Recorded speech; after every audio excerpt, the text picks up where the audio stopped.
Thank you, Siri, for inviting me. Mm, I think the territories that I identify with the most, it would be Central America, uh, because my family is from El Salvador, and we have some family that migrated from Honduras and Guatemala, and they currently live in Nicaragua. So I'm very connected to the whole Central American territory. Um, and some of the things that are happening right now that I like to think about. Mm-hmm.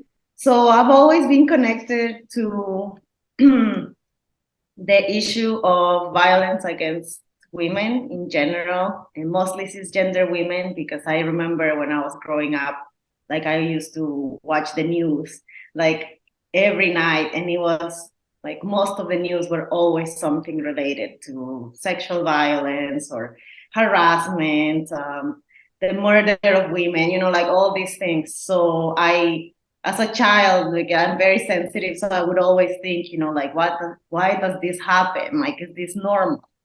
And like, why? Like, I just wanted to know why, kind of understanding that.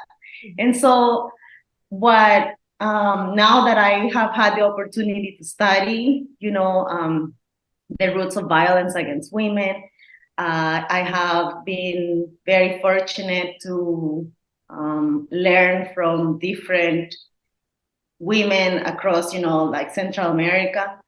And my attention kind of shift, like I was trying to understand the roots of violence. But then what I learned from the women, from like interacting with them, like learning from their journeys, their life experiences, their ancestral wisdom, especially in Guatemala, which is like where I've done my research mostly for my graduate studies at this point. I learned that they are more interested in healing, which I think is beautiful, and I think it's a radical idea. So, like thinking about not only demanding for rights and advocating for a better quality of life in general, right?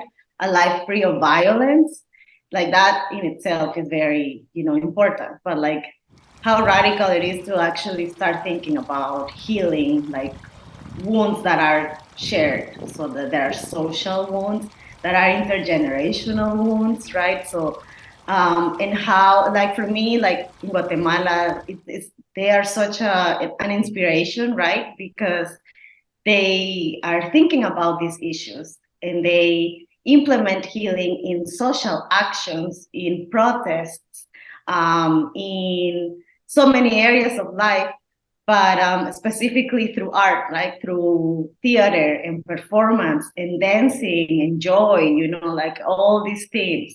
Um, and that is it's a shift of paradigm, because people are not so used to seeing indigenous women take a space, especially a stage, and move their bodies and dance to cumbias or whatever, for their own pleasure and joy. That's something that was pretty much taboo for many years, right?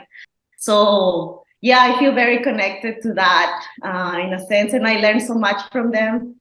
And it not only helped me in my studies or like intellectual curiosity, as you would say, but like I think it moved me to the point that it kind of shaped my own spiritual journey, my own um, desire to heal my lineage, my life, and the things that I've personally gone through. So that's what I've been wanting to think more about that process, and I feel very connected because like you can see different examples throughout Latin America, not only Central America, of women organizing around um, art and performance, or using their voices in a very artistic way to kind of have this impact overall for their own liberation and freedom.